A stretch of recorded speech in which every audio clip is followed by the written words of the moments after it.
우리 그래도 옆에 분하고 서로 다시 한 번 더 인사하겠습니다. 주님의 이름으로 사랑합니다. 네, 주님의 이름으로 사랑합니다. 반갑습니다. 네, 감사합니다. 요즘 우리가 그 민수기라는 구약 성경의 말씀을 우리가 같이 묵상하고 또 새벽에 말씀을 전해주고 있는데요. 방금 우리가 2장 1절에서 9절까지 읽었지만 굉장히 어렵습니다. 왜냐하면 아주 생소한 사람들의 이름도 많이 나오고 그리고 숫자가 굉장히 많이 나옵니다. 우리 성도님은 숫자에 좀 강하신 분들 계십니까? 그러니까 수에 되게 강한 분들이 있어요. 그러니까 뭐 전화번호 같은 것도 굉장히 빨리 외우시는 분들도 있어요. 뭐 대표 저희 어머니가 좀 그렇습니다. 우리 어머니가 숫자 굉장히 잘 외우세요. 그런데 이 민수기에서는 이름이 민수기라는 게 숫자를 사람의 숫자를 헤아린다는 뜻이에요. 그래서 영어로 numbers라고 하는데 숫자들이라는 뜻입니다. 이 민수기라는 성경의 뜻이요. 그래서 1장에 딱 민수기에서 1장을 딱 열면 어떤 내용이 나오냐면 20세 남자입니다. 20세 이상 남자들. 이 사람들이 누굴까요? 전쟁에 나가서 싸울 수 있는 20세 이상의 남자들의 숫자를 각 12지파인데 이스라엘의 각 지파별로 계수하라. 그런 명령을 하나님이 하십니다. 그리고 이 남자들의 숫자, 그리고 그 우두머리들의 이름이 1장에 보면 쭉 상세하게 나오고, 그리고 이렇게 계수된 사람들의 총수가 몇 명이냐? 1장 46절에 이렇게 나옵니다. 계수된 자의 총계가 몇 명이냐면 60만 3,550명이었더라. 이 아브라함과 그의 가족으로 시작된 이스라엘 백성들, 이스라엘의 그 원조상이 처음 시작이 아브라함부터라고 보시면 되는데, 이 가족으로 시작된 이스라엘 백성들이 하나님께서 아브라함에게 약속을 주셨어요. 어떤 약속을 주시냐면 하늘의 별처럼 그리고 바다의 모래처럼 너희 후손이 엄청나게 많아질 것이라는 약속을 주셨는데, 오늘 말씀에 보면 이 민수기 1장에 보면 싸움에 나갈 만한 20세 이상의 남자들 숫자가 60만 명이 넘었습니다. 엄청나게 60만 명은 엄청난 숫자인데, 중요한 것은 뭐냐면 남자들의 숫자만 60만 명이기 때문에 그러면 다른 가족들하고 합치면 몇 명 정도 될까요? 최소 300만 명 이상은 되지 않을까. 그러니까 정말로 그 말씀대로 하나님이 약속하신 대로 바다의 모래처럼 하늘의 별처럼 엄청나게 많은, 정말로 더 많을 수도 있죠. 엄청나게 300만 명 이상이 되는 그 많은 후손들을, 아브라함의 후손들을 허락해 주셨는데, 여기서 중요한 사실은 뭡니까? 하나님께서는 당신께서 하신 약속을 반드시 지키시는 분이라는 사실이죠. 반드시 지키십니다. 민수기 말씀은 이렇게 약속을 반드시 지키시는 신실하신 하나님을 인구 조사를 통해서 우리에게 소개해 주면서 민수기 말씀이 시작되고 있죠. 성도님들, 하나님께서는 반드시 그 약속을 지키시는 분이신 줄 믿습니다. 하나님께서 아브라함에게 주셨던 약속, 하늘의 별처럼 바다의 모래처럼 너희의 후손이 많아질 것이라는 이 약속을 반드시 지키시는 우리 하나님을 보시기를 바랍니다. 비록 조금 더딘 것처럼 보일지라도 우리 하나님은 반드시 약속을 지키시는 분이신데, 중요한 것은 오늘 우리를 향한 하나님의 약속 또한 반드시 지키십니다. 아브라함에게만 약속을 지키시는 것이 아니라 우리를 향한 하나님의 약속도 지키시는 것이죠. 특별히 성경은 신실한 하나님의 사랑, 약속을 잘 지키시는 하나님의 사랑이 그 성경에 수도 없이 나오는데, 그 하나님의 사랑을 우리가 믿으며 나아가기를 원합니다. 특별히 내가 너를 사랑한다. 젖 먹는 아이가 그 어미가 그 아이를 잊어버리는 일이 없잖아요. 우리 여기 계신 연세 많으신 어르신들 뿐만 아니라 다 자녀를 두신 분들 생각해 보십시오. 우리 자녀를, 내가 내 자녀를 잊어버릴 수 있습니까? 그럴 수 없거든요. 어떻게 우리 자녀를 버립니까? 내가 못 먹고 내가 못 입어도 우리 자녀만큼은 내가 챙겨주려는 것이 부모님의 마음이죠. 이사야 49장 19절에 이런 말씀이 있습니다. 여인이 어찌 그 젖 먹는 자식을 잊겠느냐. 맞죠? 자기 태에서 난 아들을 긍휼히 여기지 않겠느냐. 긍휼히 여기지 않겠느냐. 반드시 불쌍히 여긴다는 거예요. 우리 아이가 젖을 먹지 못하면 어떻게 해서든지 젖 동량을 하든지 뭐 내가 빚을 내서 우유를 사든지 간에 아이를 먹일 것인데, 그런데 이래 말합니다. 그들은 뭡니까? 여인이, 그리고 앞에 나온 젖을 먹이는 어미가, 그들이 혹시 잊을지라도, 누구를 잊을까요? 자기 자녀를 잊어버릴지라도. 그런 일은 거의 없는데, 정말로 없지만 혹시나 그런 일이 있다 할지라도 어떻습니까? 나는 너희를 어떻게 한다고요? 잊지 아니할 것이다. 나는 너희를 버리지 않고 나는 너희를 잊어버리지 않을 것이다. 성도님들, 이렇게 하나님께서는 우리를 사랑하신다는 그 말씀이 성경에 수도 없이 있는데, 사람들은 간혹 우리를 사랑한다고 해놓고 배신할 수도 버릴 수도 있지만, 하나님께서는 그러한 분이 아니시죠. 우리를 사랑하신다는 그 말씀을 끝까지 지키시는 분이십니다. 이런 신실한 하나님의 사랑을 믿으시면서 절망하지 마시고 늘 소망 가운데 살아가시는 우리 성도님들 될 수 있기를 바랍니다. 이 1장에서는 앞에서 말씀드린 것처럼 이렇게 20세 이상 싸움에 나갈 만한 그 남자들의 숫자를 계수하라 고 하시면서, 내가 너희에게 약속한 바를 반드시 지키시는 하나님을 보여주시고, 자, 2장에 들어가면, 민수기 2장, 오늘 2장을 나눌 것인데 2장에 들어가면 1장에서 계수된 이스라엘 각 지파의 군사들, 이 남자들이죠. 20세 이상 남자들을 어떻게 너희들이 이 사람들을 잘 배치해서 진영을 이루어야 하는지를 말씀해주고 있습니다. 그러니까 이 백성들이요, 이스라엘 백성들이 조금 있으면 지금 시내산이라는 곳에 있는데, 이곳을 떠나서 출발을 해서 광야 생활을, 한 38년간 광야 생활을 하게 되는데, 약 40년이죠, 합하면. 이 광야를 거쳐서 이제 또 나중에 가나안 땅이라는 곳에 들어가게 되는데, 그렇게 가는 이 과정에 보면 엄청난 적들이 이스라엘 백성들을 괴롭힌다는 거죠. 수많은 적들이 이스라엘을 괴롭히고, 또 약속의 땅 가나안에 들어가면 끝납니까? 아니죠. 약속의 땅 가나안에 들어가고 또 거기에도 많은 적들이 있기 때문에 이스라엘 백성들은 하는 수 없이 전쟁을 치러야만 했습니다. 적들을 무찌르고 승리해야 되죠. 그렇지 않으면 그냥 끝나는 겁니다. 그래서 이를 위해서 하나님께서는 이 백성들이 질서 없이 제멋대로 움직이는 것이 아니라, 너희들이 이제 숫자 1장에서 20세 이상 남자들의 숫자를 계수했느냐? 그러면 너희들이 규모 있게 딱 대오를 갖추어 가지고 이렇게 이제 그렇게 딱 진영을 이루어 가지고 마치 하나님의 군대처럼 진영을 이루어서 너희들이 출발을 하라. 그 내용이 민수기 2장의 말씀입니다. 그러니까 이스라엘 군사들, 너희가 엉망진창으로 마음대로 서 있지 말고, 막 여기 서 있고 저기 서 있고 막 엉망진창으로 하지 말고, 막 당나라 군대처럼 그러지 말고, 오와 열을 딱 맞춰가지고, 딱 맞춰가지고, 쫙 이렇게 좀 멋있게 나아가라. 줄을 좀 잘 서가지고, 이렇게 딱 맞추어서 딱 나아가라. 그렇게 어떻게 너희들이 진영을 맞춰야 되는지, 이렇게 진영을 이루어야 되는지, 그런 부분에 대한 말씀이 2장입니다.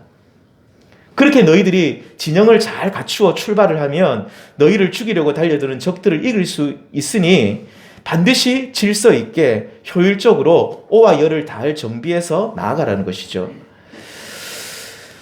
이 고대 전투에서는요, 지금 고대 이야기를 하는데 아주 오래전에 고대 전투에서 정말로 이 고대 사회에서 정말로 승승장구했던 군사들이 있는데, 대표적으로 그리스 군대가, 헬라 군대가 있죠. 대표적으로 알렉산더 대왕이 있죠. 이 마케도니아 왕이었는데, 그는 30살이 되기 전에요, 얼마나 대단한 사람인지 자기가 살던 마케도니아 지역을 넘어서 그리스 전역을 다 정복해버립니다. 그리고 심지어 어디까지 나가냐면 그 강력하던 페르시아 제국을 삼켜버려요. 또 어디까지 나가냐면 인도까지 나아가요. 거기서 이 알렉산더 대왕은 자기가 그 큰 제국을 만들고 난 뒤에 영원히 살 것처럼 했는데, 이제 한 32~33살에 죽어요. 빨리 죽죠. 너무 전쟁을 많이 치르고 고생을 해서 그런지 몰라도 병에 걸려 죽습니다. 아무튼 이 그리스 군대가 가는 곳마다 이길 수 있었는데, 그 이길 수 있었던 그 대형이 뭐냐면 바로 보시면 이 그림인데, 팔랑크스 대형이라고 합니다. 이 팔랑크스 대형은 뭐냐면, 이 보면 앞에 이 쭉 이렇게 나와 있는 거 있죠? 이게 대포가 아니고 이게 그 창입니다. 예, 일종의 창인데, 정면에서는 절대로 막을 수 없는 이 대형은 이 방패를 들고 있죠. 사람들 보면 이 보병들인데, 보병의 자신의 이 부분들을 보호하는데 특별히 왼쪽을 보호하고 창으로 바깥쪽을 똑바로 향하도록 이렇게 나아갑니다. 일사불란하게 한 사람도 오와 열에서 틀어지시 없이 일사불란하게 이 군사들이 하나가 되어서 한 몸이 되어서 쭉 움직입니다. 여기서 한 두세 사람이 빠져버리면 안 돼요. 빠져버리면 안 돼요. 한 사람이 뒤에 처지면 앞에 사람 채우면서 계속해서 앞으로 계속해서 전진한답니다. 정말로 무섭대요. 그리스 군대가 얼마나 무서운지 이 알렉산더 대왕이 이 팔랑크스 대왕을 가지고 아까도 말했죠. 페르시아가 엄청난 제국이었거든요. 페르시아를 무너뜨리고 인도도 엄청난 제국인데 끝까지 다 내려가서 전부 다 정복시켜 버립니다. 이 알렉산더 대왕이 이 팔랑크스 대왕으로 유명했던 사람입니다. 그리고 나서 그리스 제국이 나중에 무너지고 몰락하고 난 뒤에 바통을 이어받은 제국이 로마 제국이죠. 이 로마 제국은 우리가 이 테스투도라고 이게 거북이라는 뜻인데 테스투도 대왕으로 유명했습니다. 혹시 옛날에 글래디에이터라는 영화 보면 노예 처음에 장군이었는데 이 장군에서 이렇게 몰락을 해서 아무튼 이게 노예가 된 사람이 이 싸울 때 보면 이 사람이 로마 장수역 장군이었거든요. 장군이었는데 그 노예들을 오합지졸 노예들을 막 모읍니다. 모아가지고 싸움도 전혀 못하니까 모아가 자기가 이렇게 지휘를 해요. 방패를 하나 주는데 이렇게 만들어라 그래요. 이게 뭐냐 이 거북이 껍데기처럼 이렇게 다 싸는 거예요. 그래서 방패로 벽을 만들어 가지고 진짜 천천히 이동하기 때문에 별명이 거북이 대형이랍니다. 너무 천천히 이동한대요. 사람들이 천천히 이동을 하나야 안 하나요? 계속 이동을 하고 있거든요. 그래서 사람들이 너무 겁이 난대요. 이 로마 군대가 이렇게 딱 모양을 만들고 들어오면 정말로 무섭답니다.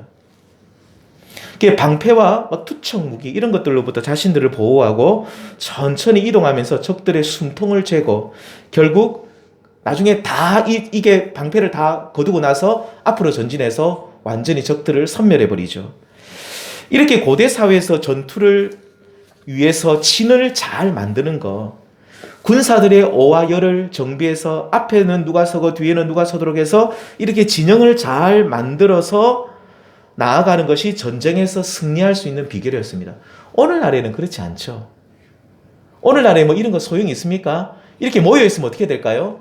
대포 한 대 쏘아버리면 끝납니다. 오히려 더 좋습니다. 요새는 요새 말고 옛날 고대 사회, 몇천 년 전에 고대 사회에서 말합니다.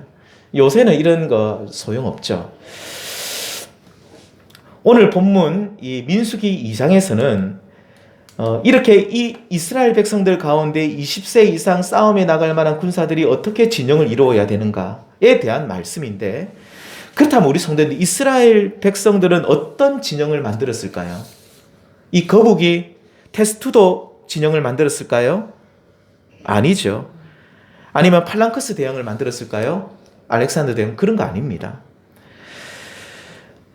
저는 군사 전문가도 아니고 뭐 효율적으로 싸우는 방법에 대해서 잘 모르지만 오늘 말씀에 나온 이스라엘 이 전쟁을 위해서 만든 이 진영의 모습을 보면요, 적들과 싸우게 되면 너무나도 많은 피해를 입을 수 있는 그런 모습이라고 저는 봅니다.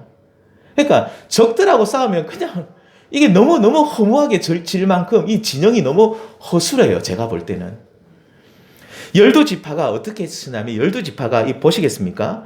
12지파가 동서남북으로 나누어 가지고 흩어져서 세 지파씩, 북쪽에는 단, 아셀, 납달리, 그 다음에 남쪽에는 갓, 시므온, 르우벤, 동쪽에는 유다, 이사갈, 스불론, 서쪽에는 베냐민, 므낫세, 그리고 에브라임, 이렇게 해가지고 쭉 이렇게 세 지파씩 12지파죠. 이렇게 흩어져가지고 세 지파씩 서는 거예요.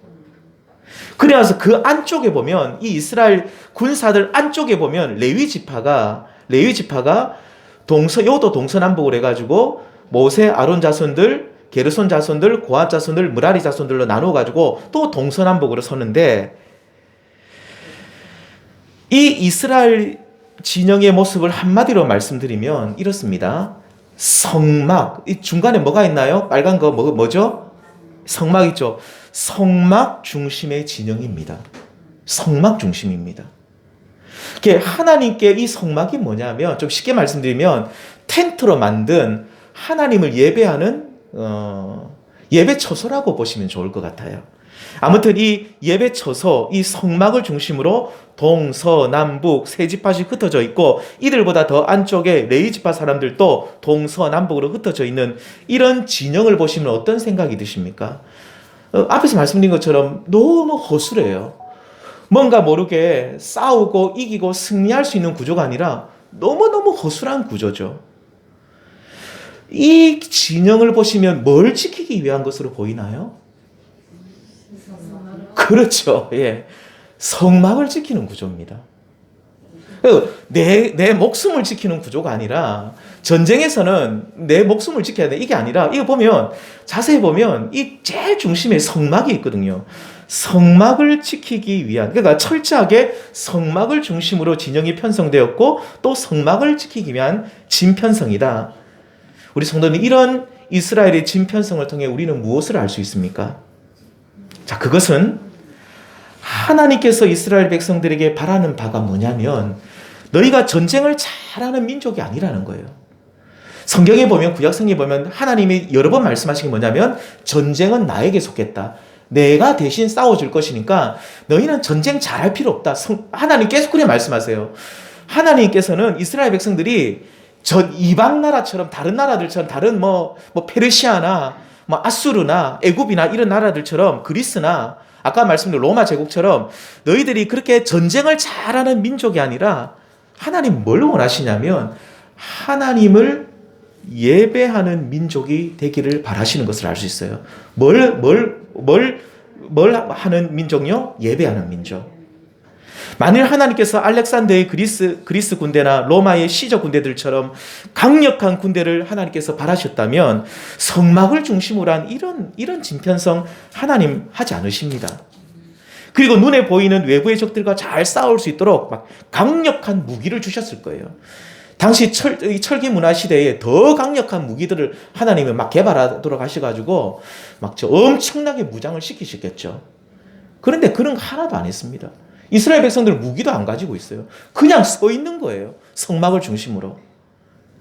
그런데 본문에 보시면 이스라엘 백성들은 정말로 하나님께서 요청하시는 대로 성막을 중심으로 세 지파씩 그냥 동서남북으로 나누어 서게 되는 거죠.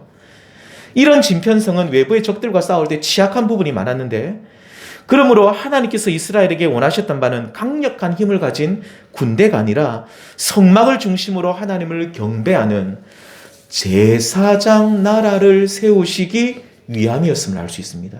제사장 나라. 일찍이 하나님께서는 백성들에게 이런 요구를 하셨습니다. 창세기 18장 19절에 보시면, 우리 함께 읽겠습니다. 시작. 내가 그로 그 자식과 권속에게 명하여 여호와의 도를 지켜 의와 공도를 행하게 하려고 그를 택하였나니, 이는 나 여호와가 아브라함에게 대하여 말한 일을 이루려 함이니라. 좀 말씀이 긴데 중요한 부분은 뭐냐면, 의와 공도를 행하게 하려고 그를, 이스라엘을 아브라함이니까 이스라엘 백성들이라 보면 되고, 이스라엘 백성들을, 아브라함을 택하였다. 하나님께서는 나의 백성으로 이들을 삼으신 것은, 이스라엘을 삼으신 것은, 다시 말하면 하나님 말씀을 지킴으로 의와 공도를 행하는 민족으로 세우시기 위해서다. 그리고 19장 16절 말씀도 같이 한번 읽겠습니다. 시작. 내가 내게 대하여 제사장 나라가 되며 거룩한 백성이 되리라. 너는 이 말을 이스라엘 자손에게 전할지니라. 출애굽한 후에 하나님께서 이스라엘에게 진짜 원하시는 바가 뭐냐? 오늘 이 민수기 2장에도 나오지만, 강력한 군대를 가진 나라가 아니라, 너희들이 그리스처럼 되지 말고 로마처럼 되지 마. 그런 나라로 되는 건 난 원하지 않고, 너희들이 정말로 내가 너희들에게 정말 원하는 것이 뭐냐? 오직 뭐라고요? 제사장 나라라는 거죠. 제사장 나라가 되라. 하나님을 예배하는 제사장, 그분을 경배하는 제사장 나라가 되기를 하나님은 바라고 원하셨다는 겁니다. 그래서 하나님께서는 성막을 중심을 두고 레위인들이 동서남북으로 서게 하시고, 그 바깥으로 이스라엘 군사들을 동서남북으로 세우셔서 진을 치게 하신 것이죠. 이는 이스라엘이 항상 하나님을 예배하는 민족이 되라고 하시는 그 뜻이 이 진영의 구조 속에 담겨 있는 것입니다. 이렇게 하나님께서 명하신 대열은 이스라엘 진영도 가다가 멈추기도 해야 되죠. 쉬어야 되죠. 잠도 자야 되고 또 행군하기도 하는데, 백성들은 광야 생활 40년을 하게 되는데, 때로는 출발도 하고 때로는 멈추기도 하고 때로는 쉬면서, 중요한 것은 이 대열이 어떻게 해요? 절대로 무너지는 일이 없어야 된다는 거예요. 어떤 일이 있어도 이 진영은 무너져서는 안 된다. 성막을 중심으로 이동하는 이 모습을 광야 생활 때나 광야 생활을 끝나고 가나안 땅에 이제 들어가서 가나안 땅을 정복할 때까지 너희들은 이 가나안 땅을 정복할 때까지 어떤 일이 있어도 이 대열로 계속해서 이동하라.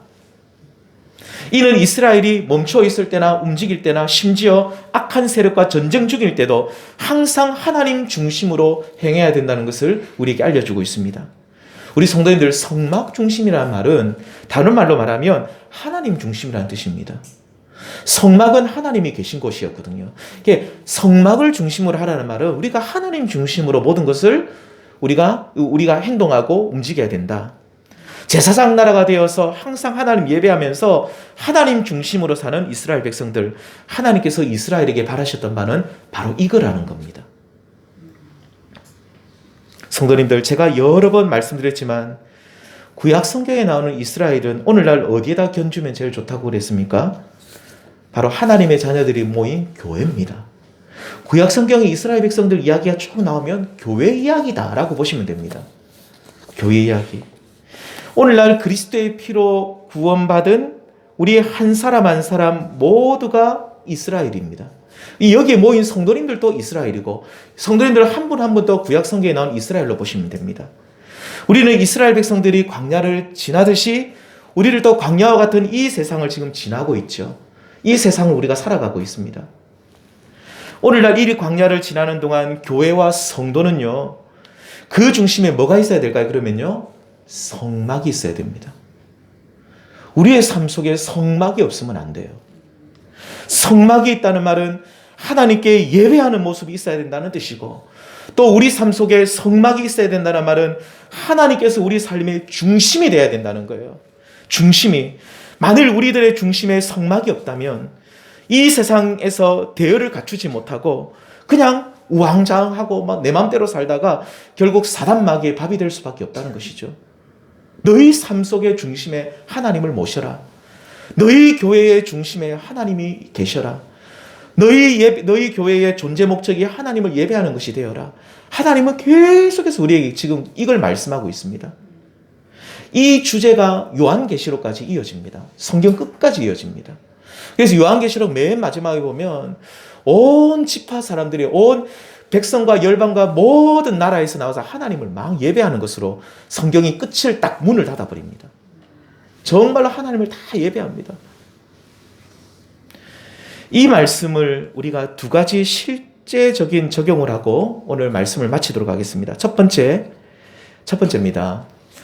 우리가 스스로 좀 우리 자신을 판단해 보았을 때 내가 좀 믿음 생활을 오래 하지 못했고 아직까지 분명한 믿음이 없다는 분들에게 말씀드릴 것은 뭐냐면 이 말씀을 어떻게 적용할 수 있냐는 겁니다. 그런 분들은 주일 예배에 잘 참석하시기 바랍니다. 내 삶의 중심에 성막이 있는지 없는지, 하나님께서 내 생활 속에 중심에 계신지 아니 계신지 아리까리 하신 분들, 알쏭달쏭 하신 분들은 정해진 예배 시간에 잘 참석하는 모습이 있어야 됩니다. 내가 예수님을 믿고 소위 내 사나운 팔자 한번 고쳐보고자 하시는 분들, 첫째도 둘째도 교회에서 정한 예배 시간에 잘 참석하셔야 됩니다. 아무리 바빠도 정한 예배 시간에 참석하시기를 바랍니다. 이렇게 예배 생활을 제대로 시작하는 것이 바로 성막 중심의 삶이요, 하나님 중심의 삶을 살아가기 위한 첫걸음을 떼는 겁니다. 이게 안 되는데 뭐 다른 거 하겠다는 게 안 돼요. 우리가 하나님 중심의 삶의 첫걸음은 예배 생활을 잘하는 겁니다. 이렇게 예배에 우리가 참석하고 내가 날마다 예배 속에 내가 들어가게 될 때에 하나님께서 어느 순간 내 삶의 중심에 계시구나 라는 확신이 들게 되면 그 상태가 바로 내가 구원받은 것입니다. 내가 언제 구원을 받았죠? 라고 누가 물어보면 뭐 어떤 이단에서 말하는 것처럼 몇 년 몇 월 몇 시, 우리는 그거 몰라요. 그거 필요 없어요. 하나님이 내 삶 속에 가장 중심에 계신다라는 확신이 들면 나는 이제 구원받은 사람인 거예요. 내가 무엇을 하든지 하나님 중심으로 생각하고 내가 무엇을 하든지 하나님 중심으로 행하려고 노력을 하고 하나님이 내 삶 속에 늘 함께 하신다는 믿음을 가지고 사는 사람, 그 사람이 구원받은 것이죠. 하나님은 저기 계시고 나는 여기 너무 멀리 떨어져 있는 거예요. 그리고 하나님께서 내 삶의 저기 구석에 그냥 언저리에 귀티에 저기 끝자락에만 계시고 하나님과 내 하나님 저기 너무 멀리 계신 거예요. 내 삶에 안 계신 것 같아요. 이러면 아직 우리의 구원은 저기 멀리 있다라고 생각할 수도 있는 거죠. 사랑하는 성도님들, 여기 계신 우리 모든 성도님들 간절히 바라옵는 것은 2023년 이제 오늘 두 번째 주인데 올 한 해 동안 우리 모두가 예배를 성실하게 드리시는 분들이 되셔서 하나님께서 내 삶의 중심에 계심을 확신할 수 있는 한 해가 될 수 있기를 주님의 이름으로 축원드립니다. 두 번째입니다. 이 두 번째 그 다음 단계가 뭐냐면 우리가 예배를 충실히 우리가 드리고 계시다면 이제 우리는 내 생활 전반에 걸쳐서 하나님을 인정하는 생활을 해야 됩니다. 뭘 해야 된다고? 하나님을 인정해야 됩니다. 그러니까 주일날에만 하나님을 예배하는 것이 아니라 이제는 월요일부터 토요일까지 아니 내 생활 월마다 매일매일 삶 속에서 하나님을 늘 인정하는 생활을 시작해야만 됩니다. 식사하기 전에 기도하셔야 됩니다. 하나님을 높이시고 또 제 같은 경우도 어떤 새로운 장소 가면 잠시 눈을 감고 기도합니다. 저도 이제 우리 전효영 집사님 계신 카페에 한 번씩 저도 이렇게 우리 아이 학교 데려주고 갈 때 가면 늘 기도합니다. 집사님 하시는 이 일이 좀 잘 돼야 되잖아요. 카페 열었는데 좀 잘 될 수 있도록 좀 해주시고 저도 기도하고 여기 들어오고 나가는 사람들이 복을 받게 해주시고 은혜를 받게 해주시고 이런 기도를 드립니다. 짧게라도 늘 기도를 드립니다. 이 별거 아닌 것 같은데 내가 내 생활 속에서 그렇게 짧게라도 기도하는 그 모습들이 바로 뭡니까? 바로 내가 하나님을 내 생활 속에서 인정하는 모습입니다. 또 어떤 사람을 우리가 만나는 경우들이 많죠. 저는 어떤 사람을 만나기 전에도 항상 하나님 좋은 만남의 복을 달라고 기도를 드립니다. 우리 성도님들 우리가 좋은 사람들을 만나야 되거든요. 근데 생긴 건 정말로 선하게 생기고 착하게 생겼는데 이렇게 죄송하지만 이렇게 까보면 너무너무 우리를 힘들게 하는 사람을 만날 수 있어요. 그래서 우리가 진짜 만남의 복을 위해서도 기도를 드려야 됩니다. 하나님, 제가 이 땅을 살아갈 때 앞으로 제가 남은 생애가 얼마인지 모르겠지만 내가 하나님 그냥 좋은 사람들을 좀 많이 만나게 해주십시오. 만남의 복을 주십시오. 사업을 하시는 분들도 마찬가지고 직장 다니시는 분들도 마찬가지고 아니 아무것도 안 하시는 전업주부도 마찬가지시고 전업주부도 일을 하고 계시죠. 전업이니까 주부로 계시니까 그런 분들도 우리 자녀들도 그렇고 하나님 만남의 복을 주십시오. 우리가 늘 기도를 드려야 됩니다. 그러니까 이제 우리가 교회 밖에서의 생활이 늘 하나님을 인정하는 생활을 하게 될 때에 그것이 바로 뭐냐면 성막 중심의 생활이요, 예배 중심의 생활이요, 하나님 중심의 생활이 된다는 그런 뜻입니다. 우리 성도님들 우리 잠언서 3장 6절 말씀 같이 읽어볼까요? 시작. 너는 범사의 그를 인정하라. 그리하면 내 길을 지도하시리라. 범사가 뭡니까? 모든 일입니다. 모든 일, 모든 시간 속에서, 모든 일 속에서 너는 하나님을 인정하라. 그리하면 하나님께서 너의 길을 어떻게 한다고요? 지도하신다. 책임지시고 인도해 주신다. 저는 어릴 때부터 안 믿는 가정에서 자라났습니다. 믿음 생활할 때 정말 실수도 많았고요. 본을 볼 사람이 없었어요. 별로. 교회 가면 이제 목사님들의 지도를 받았지만 또 다른 부분에서는 그렇지 않은데 제가 이 신앙을 드러낸다는 것에 대해서 굉장히 위축되어 있었어요. 믿지 않는 부모님들하고 이렇게 우리 부모님은 이렇게 빨리 밥 먹으라. 우리 어릴 때 우리 밥 먹을 때 얘기하면 혼났거든요. 밥 먹을 때 세실하지 마라, 말하지 마라고 제 밥 먹고 엄마 오늘 조용해라. 지금은 좀 나아요. 우리 부모님 우리 제 어렸을 때 왜 그렇게 말을 하지 마? 밥 먹을 때 얘기할 수 있는 거 아니에요? 밥 먹을 때 얘기하지 언제 얘기합니까? 밥 먹 세실하지 마라. 또 밥을 먹어요. 저희 어제 할아버지 할머니 우리 할아버지하고 저희 아버지는 여기서 이렇게 드시고 밥이 세실하면 빨리 먹으라. 밥도 얼마나 빨리 먹는지. 밥상 차리고 끝나는데 10분밖에 안 걸려요. 얼마나 빨리 먹는지. 먹고 빨리 일하러 가는 거죠. 일하러 가서 새벽부터 일하러 갑니다. 빨리 먹고 빨리 치우고 그렇게 빨리빨리 움직이는데 근데 중요한 이렇게 저도 이제 식사기를 또 하면 어머니 또 답답한 거죠. 자가 빨리 밥은 안 먹고 뭐 하노 또 그렇게 생각하시는 거죠. 또 기도합니다. 또 기도하면 또 기도하고 밥 먹을 때 얼마나 눈치를 주는지 빨리 먹어라 이랍니다. 야 알겠어. 그게 막 또 제가 우리 집안에 그래도 그 장손인데 뭐 제사 안 드리고 또 제사 드린 날 또 도망치고 다니면 또 친척들이 또 오셔 또 얼마나 못마땅하게 생각해. 가 또 어디 갔노? 또 저 찾는 거죠. 또 저 차려서 다니고 그럼 제가 어디 잘 숨거든요. 또 못 찾습니다 저는. 이게 도망가 저 못 찾아요 절대로. 그래서 또 저희 부모 또 찾으러 다니고 또 저희 부모님 또 집안의 어른들은 또 저희 어머니 아버지도 혼나고. 할머니들한테 혼나고 아를 막 어떻게 막 또 혼나고 그래서 그렇게 막 싸우기도 하고 막 다투기도 하면서 그러니까 어릴 때부터 그렇게 많이 가족들한테 위축된 모습들이 많았던 것 같습니다. 성도님들 제가 이 이야기를 하는 것은 뭐냐면 우리 성도님들은 절대로 위축되지 말라는 겁니다. 예수님 믿고 내 안에 영생이 있다는 것은요 이 세상에서 제일 큰 복을 받은 사람입니다. 이 복 위에 복은 없어요. 내가 예수 믿고 구원받아서 영생을 얻는 것만큼 이 세상에 진짜 큰 복은 없어요. 아무것도 이거 비교할 수 없어요. 건강의 복도 이것과 비교할 수 없어요. 재물의 복도 이거와 비교할 수 없어요. 내가 성공하는 것도 이거와 비교할 수 없어요. 구원 얻는 것, 내가 영생을 얻는 것이 없으면 나는 이 땅에서 아무 존재 이유가 없는 거예요. 이것만큼 큰 복은 없는 거예요. 그러니까 내가 이 큰 복을 받았으니까 떳떳하시고 떳떳해야 됩니다. 항상 어깨 쭉 펴시고 안 믿는 사람들이 보더라도 막 기도하고 뭐라고 하든 말든 나는 기도하는 겁니다. 그리고 하나님을 내 매사에 내 삶 속에 인정을 해야 됩니다. 이렇게 하나님을 인정하고 그분을 내 생활 속에서 고백할 때 이것이 바로 뭐냐면 성막 중심의 생활이요 하나님 중심의 생활인 것입니다. 이렇게 우리가 하나님을 인정하고 살게 되면 내 삶을 하나님이 책임지시고 내 생활을 좋아지게 해주시고 그러면서 우리를 통해 복음이 전해지고 또 주변 사람들이 내가 믿는 예수님 자신들도 한번 믿어보고자 관심을 가지게 되는 것입니다. 성도님들 내 생활 전반에 걸쳐서 하나님을 인정하는 성도님들 다 되시기를 축원드립니다. 이렇게 예배하는 생활이 중심이 되고 두 번째는 범사에 하나님을 인정하는 생활이 하나님 중심 오늘 말씀에 있는 것처럼 성막 중심의 생활인 것이죠. 이런 삶을 통해서 하나님께 영광을 돌리시고 그리고 그리스도의 강한 군사가 되셔서 날마다 승리하시며 이 땅의 인생을 힘차게 살아가시는 우리 모든 성도님을 될 수 있기를 축원드립니다. 내 생활 속에 하나님이 중심이 되면 내 생활 하나님이 중심이 되어버리면 오늘 잠언 3장 6절 말씀처럼 하나님께서 나를 내 길을 지도하신 내 생활을 내 삶을 책임지고 인도하신다는 겁니다.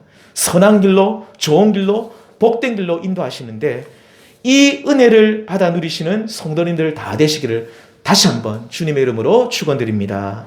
기도하시겠습니다. 하나님 아버지 감사합니다.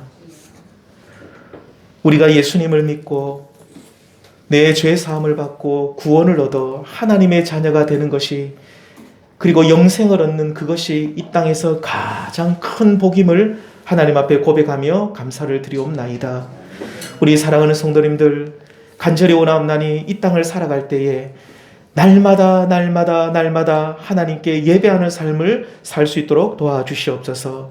하나님을 인정하는 삶을 살 수 있도록 축복하여 주시옵소서. 믿지 않는 사람들 앞에 떳떳하게 어깨를 펴고 내 안에 계신 예수님을 소개하고 내가 예수 믿는 사람이라고 소개하면서 그렇게 하나님 자녀로 떳떳하게 이 땅의 인생을 잘 달려갈 수 있도록 축복해 주시기를 원합나이다. 그렇게 하나님을 범사에 인정할 때에 하나님께서 우리의 길을 인도해 주신다라고 약속하고 있사오니 하나님이 그 선한 인도하심을 날마다 받아서 그렇게 잘 되어지는 우리 성도님들 될 수 있도록 축복하여 주옵소서. 하나님 2023년 올 한 해 우리가 정말로 예배의 승리자가 되기 원합니다. 예배에 소리하지 않고 예배 중심의 삶을 잘 살 수 있도록 도우시고 특별히 주일 성수를 잘하여서 하나님 우리의 삶 속에 하나님이 늘 중심이 되는 그런 은혜도 허락하여 주옵소서. 예수님의 이름으로 기도드리옵나이다. 아멘. 찬송가 438장 찬양 드리겠습니다. 438장입니다.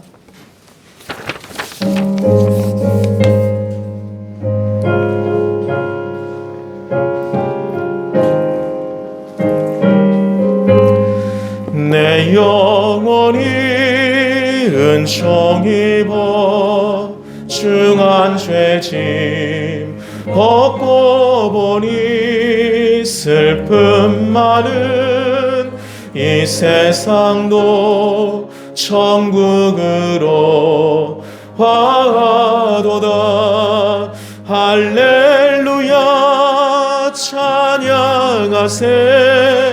내 모든 죄 사함받고 주 예수와 동행하니 그 어디나 하늘나라 주의 얼굴 뵙기 전에 멀리 뵈던 하늘나라 내 맘속에 이루어지니 날로 날로 가깝도다.